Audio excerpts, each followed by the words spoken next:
What is going on, everybody? It's JetsCentral coming back with some breaking NFL news that literally came out a minute ago. So the Cleveland Browns are hiring their former, interim offensive coordinator, Freddie Kitchens, to become the next head coach of the team. I like this move. I really do. I understand. I'm not in love with this move, but I understand it. I see why the Browns organization did it, and I think it's going to be a good match. You take a look back at last season when Freddie Kitchens was promoted to offensive coordinator.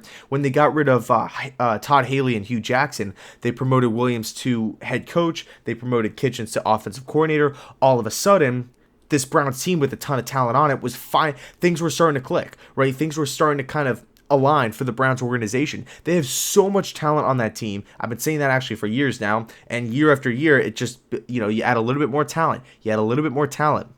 In this offseason, they went out and they acquired guys like Denzel Ward, guys like Jarvis Landry, and then, of course, Baker Mayfield, the number 1 overall draft selection, who looks to be the guy in Cleveland. He showed a lot. He flashed. He's probably going to win Rookie of the Year, and rightfully so. Baker Mayfield has given that organization life. The fan base for that team is rocking, and Freddie Kitchens is now hired, right? Baker Mayfield's confidant. Those guys go hand in hand. You can tell by watching the Browns offense last season when he was promoted, right? So I'm not talking about Hugh Jackson, the Hugh Jackson, Todd Haley mess. I'm not talking about that at all. When Freddie Kitchens was offensive coordinator, when he took over the full play calling duties for the Browns team, you just saw Baker Mayfield take a huge step forward. You saw the offense take a huge step forward. All of a sudden, they stopped beating themselves. The Browns offense looked on fire, right? They were throwing the ball, they were running the ball. Nick Chubb, everything about that Browns offense was clicking. So I think I think this was the right move. I think with a young quarterback with Baker Mayfield in the mix, you want to make sure. First and foremost, you want to make sure that your young quarterback, right, going into his second year is comfortable.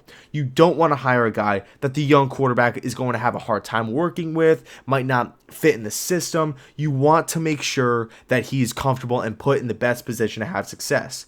Well, what better guy than the guy that was just working with him for half a season, right, in Freddie Kitchens? They get along. They had the same mindset as far as offense goes. Everything was clicking.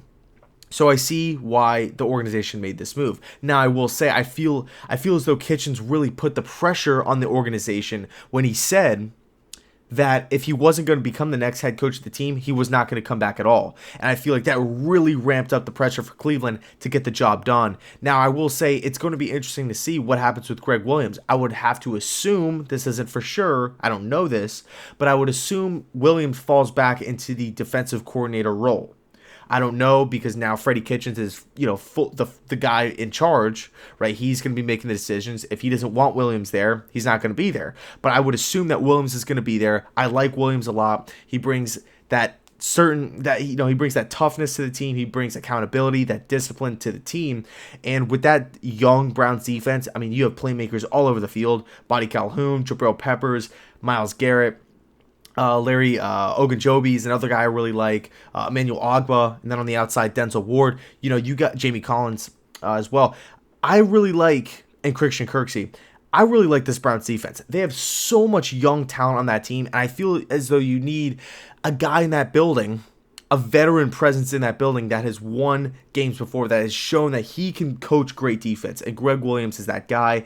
Keep the band back, keep the band together. Don't rock the boat. I like this hire for the Cleveland Browns. Now, I will say I don't love this hire just because I'm not 100% blown away with what Kitchens has done. But you talk to people around the league. He was on the Arizona Cardinals coaching staff for a little bit. He was the quarterbacks coach for 3 years. He was the running backs coach for 1 year. He has kind of a history working with running backs, tight ends, and then quarterbacks as well. So he knows offense, he knows personnel, he knows those three positions specifically. That's kind of where his expertise is. So he hasn't really coached. The first time head coach. Not necessarily a bad thing, but as of right now, the experience factor does play a part in it. But if you keep Greg Williams in house, it's a home run. It's a home run because you have a guy that's done it before. So, Freddie Kitchens, let me know your thoughts on Freddie Kitchens becoming the next Browns head coach. Can't wait to see what you guys have to say. Thanks so much for watching, and as always, go Jets.